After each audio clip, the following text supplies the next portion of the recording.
going through astronomy as well, that was not seen before. And where it is seen? In Venezuela, the homeland of the scientific education. Now, there are battles and there are battles. And there is an important one that we have been publicly speaking about in several occasions, which is the battle of the so-called cognitive war. What is the cognitive war? It is the battle for the mind.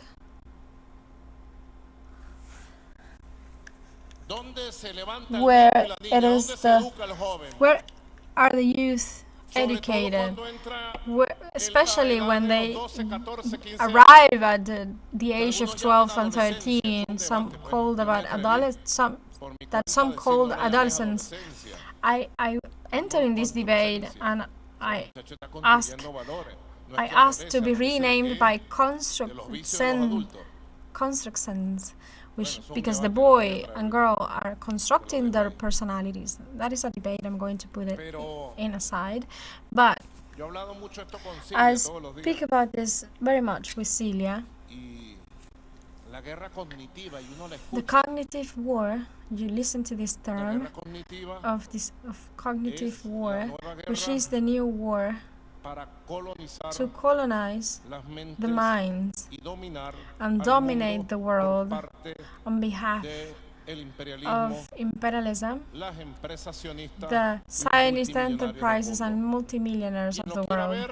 Those who want to see this may see this. And those who do not want to see this, please, they should see this as well. The cognitive war.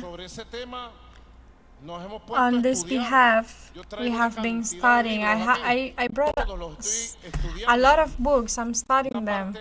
A part of some of them were given to me by Yáñez, minister, the poet Alfred Nazares Yáñez, who is an expert in this topic, who is a philosopher and a study man. Some part of the other of those books were given to me by Minister Gabriela and also Ernesto Villegas. I have them and I read it, all of them. Some of those authors, I know who they are, but some of them know. In my social medias, as it is said, in Colombia, in my effort to publish for this debate to be done, I propose to you that this powerful constituent movement take this debate of the cognitive war and the ways to free ourselves from those structures that pretend to dominate the mind and emotions of our younger generations and our people, to take them to the classrooms, school by school, university by university, to call the communities and the Bolivarian movement of families, mothers, fathers, and let's give this debate. As soon as we kick off the schools, let's dedicate 1 month to this debate. I already have a series of proposals. Here it is, the former president of the Youth Education of Medium Education, Michelle Delgado, Trujillana, from Trujillo.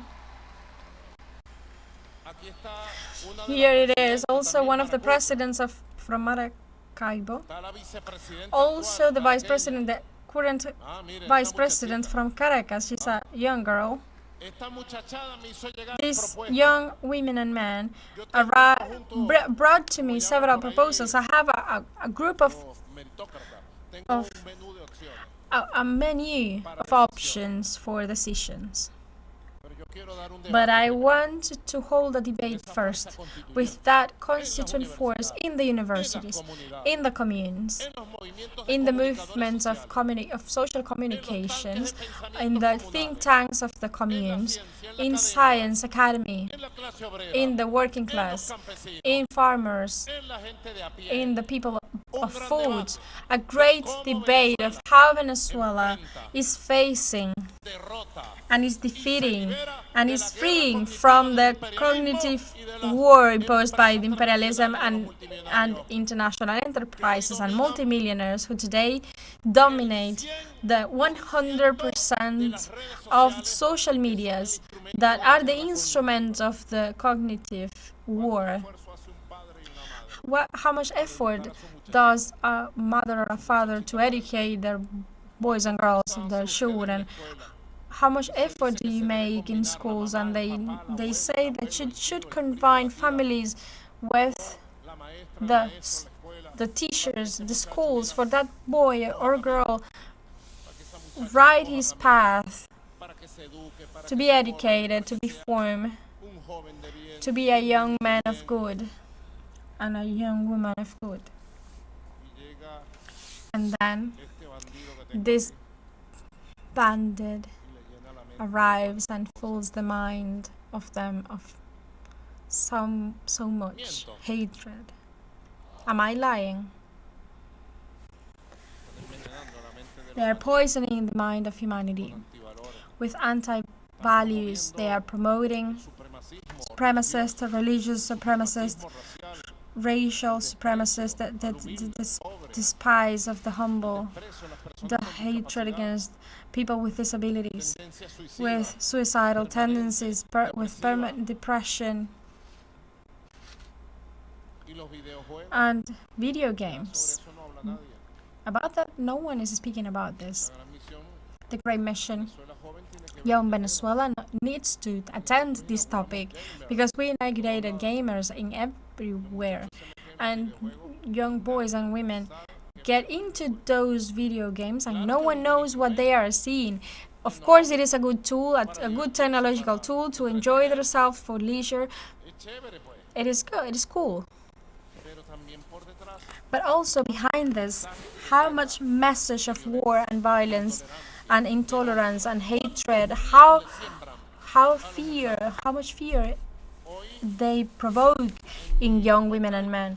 Today in my TikTok account, I received a video. Nyanya sent it to me. A video. I don't know who's the person of the video. I read the article she speaks about, an article that was released by the New York Times. I read it every day. And the